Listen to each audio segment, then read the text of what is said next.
Hello बच्चों, आइए चलिए क्लास स्टार्ट करते हैं। तो आज का जो टॉपिक है that is when day graph generator. ठीक है, तो इस टॉपिक पे मैं आप लोगों को इंट्रोडक्शन बताऊंगा सबसे पहले, फिर इसके प्रिंसिपल्स देखेंगे, कंस्ट्रक्शन देखेंगे, वर्किंग देखेंगे और एट द एंड फिर उसके लिमिटेशन देखेंगे। ठीक है, तो आइए चलिए क्लास स्टार्ट करते हैं। तो सबसे पहले टॉपिक का नाम मैं स्क्रीन पे लिख लेता हूँ, that is when day graph generator.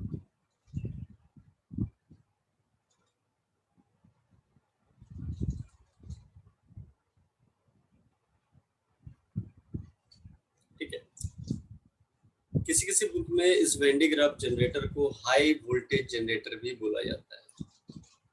क्या लिखा रहता है? High voltage generator. क्यों बोला जाता है वो जब हम लोग वर्किंग देखेंगे तो उस समय मैं आपको बताऊंगा क्यों बोला जाता है इसको हाई वोल्टेज जनरेटर। ठीक है, तो सबसे पहले आप लोग के दिमाग में ये आ रहा होगा कि सर ये वेन डे ग्राफ जनरेटर है ना, ये यूज किस लिए करते हैं और किस लिए आप मुझे पढ़ा रहे हैं इसको। एक्चुअली ये जो वेन डे ग्राफ जनरेटर है इसको यूज किया जाता है एज अ पार्टिकल एक्सीलरेटर। क्या बोला मैंने? As a particle accelerator. ठीक है, उसके बाद फिर आपके क्वेश्चन में ये मतलब दिमाग में ये आ रहा होगा कि सर लाइक ये जो पार्टिकल एक्सीलरेटर के काम में तो आता ही है, ठीक है, बट ये किस तरह के पार्टिकल को एक्सीलरेट करता है, ये भी क्वेश्चन है। तो मेरा आंसर होगा कि ये चार्ज पार्टिकल वाले टर्म्स को ये एक्सीलरेट कर सकता है, नॉट अ न्यूट्रॉन। तो यहाँ पे मैं लिख देता हूँ, जैसे चार्ज पार्टिकल क्या होता है आपका, इलेक्ट्रॉन ले लो, प्रोटॉन ले लो, है ना। न्यूट्रॉन को ये एक्सीलरेट नहीं कर पाएगा। ठीक है, जो कि हम लोग इसके लिमिटेशन में भी जानेंगे इसको आगे चल कर। क्लियर है? चलिए, तो ये था एक छोटा सा इंट्रोडक्शन। अच्छा, उसके बाद इसको हाई वोल्टेज जनरेटर इसलिए बोला जाता है क्योंकि इसके हेल्प से हम लोग like few millions of volt generate कर सकते हैं। लाइक एक एग्जांपल 10⁻⁶ वोल्ट। ठीक है, तो इतने लार्ज अमाउंट ऑफ वोल्टेज हम लोग जनरेट कर सकते हैं इनसे। तो चलिए आइए इसके प्रिंसिपल देखते हैं। इंट्रोडक्शन तो दे दिया मैंने आप लोगों को, इसके प्रिंसिपल देखते हैं। प्रिंसिपल क्या है इसका?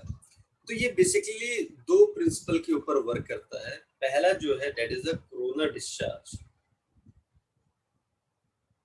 Corona discharge. ठीक है, और दूसरा जो प्रिंसिपल पे ये वर्क करता है, जो आप लोगों को पहले भी मैंने पढ़ा रखा है, charge can not be reside in the body of conductor.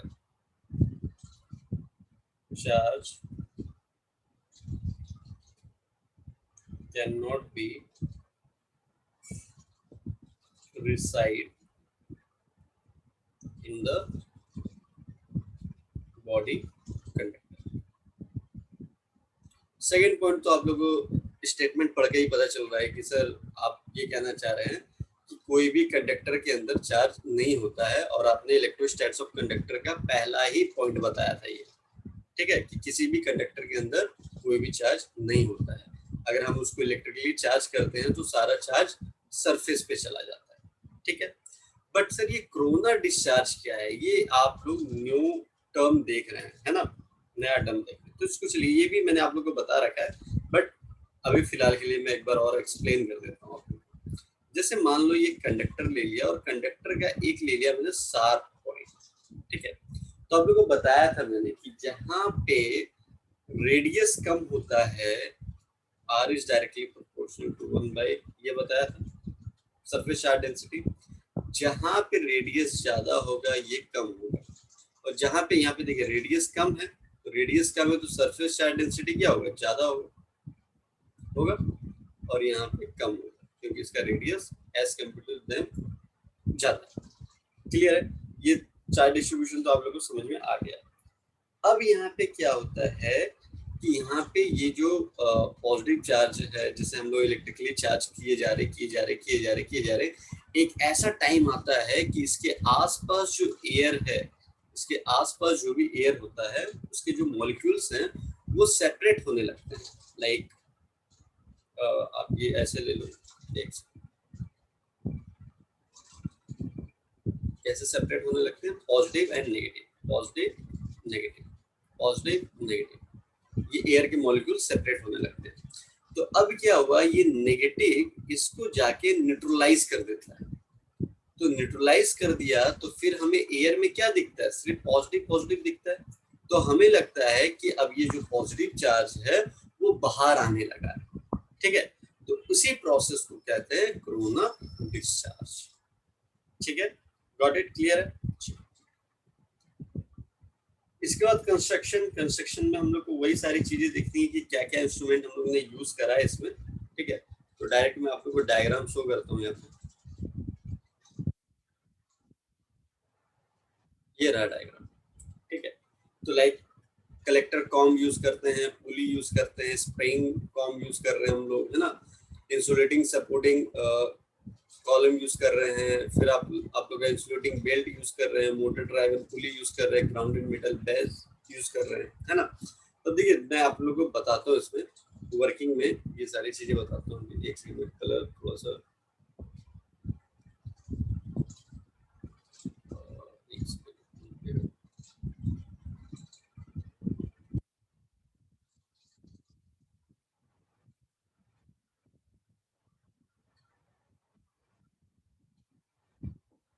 इसको इरेज कर लेता हूँ,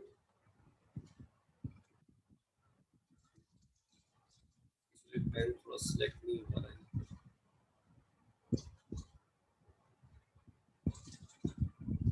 अब ठीक, आइए।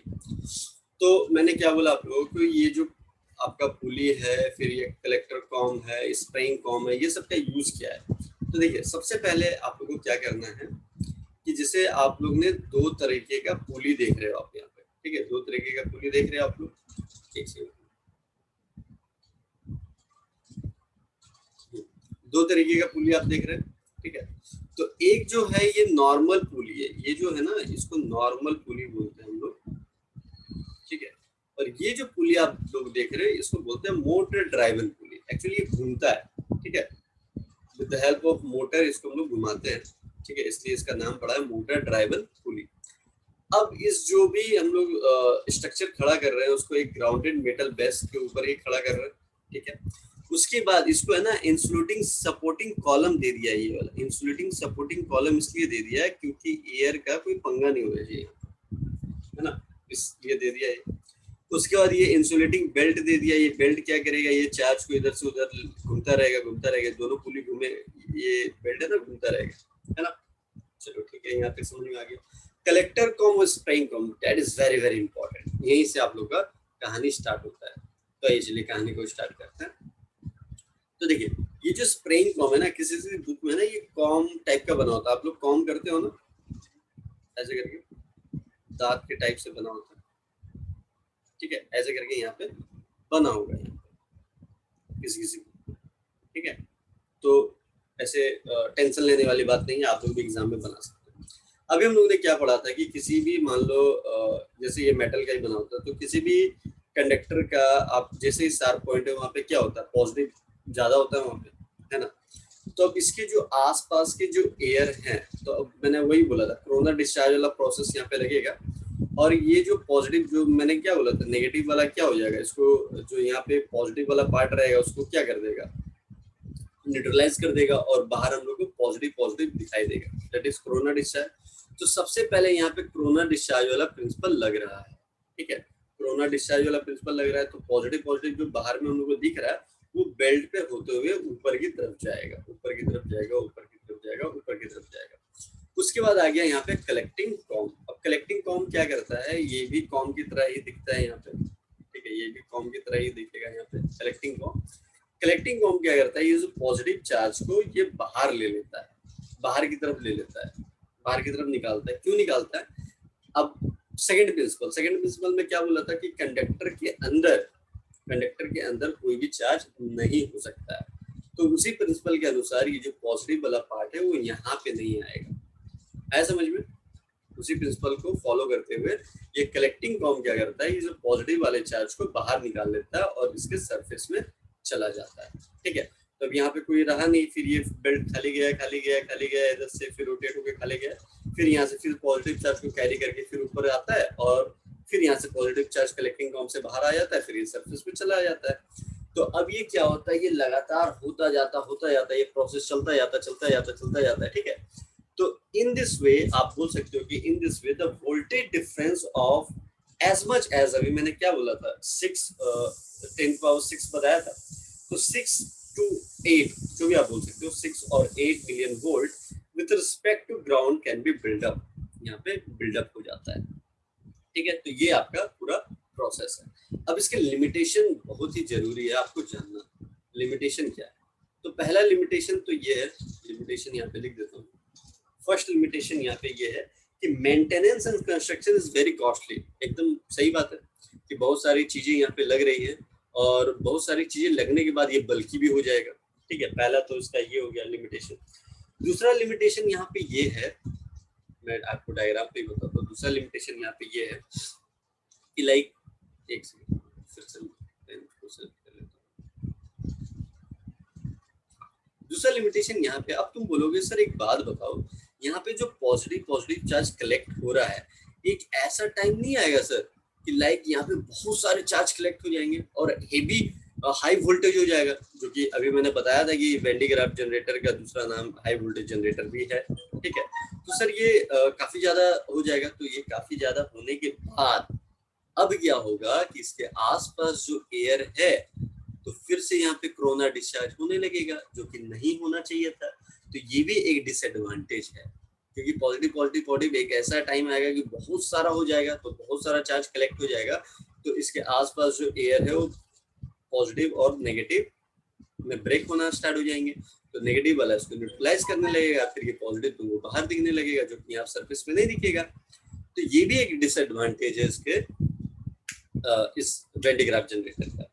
फिर थर्ड इसका लिमिटेशन ये है कि ये it can not accelerate the neutral particle मतलब न्यूट्रॉन्स वगैरह, ये ओनली एक्सेलरेट करता है कौन सा चार्ज पार्टिकल, लाइक प्रोटॉन है, इलेक्ट्रॉन है, ये सबको एक्सेलरेट करता है, न्यूट्रल को नहीं कर सकता है।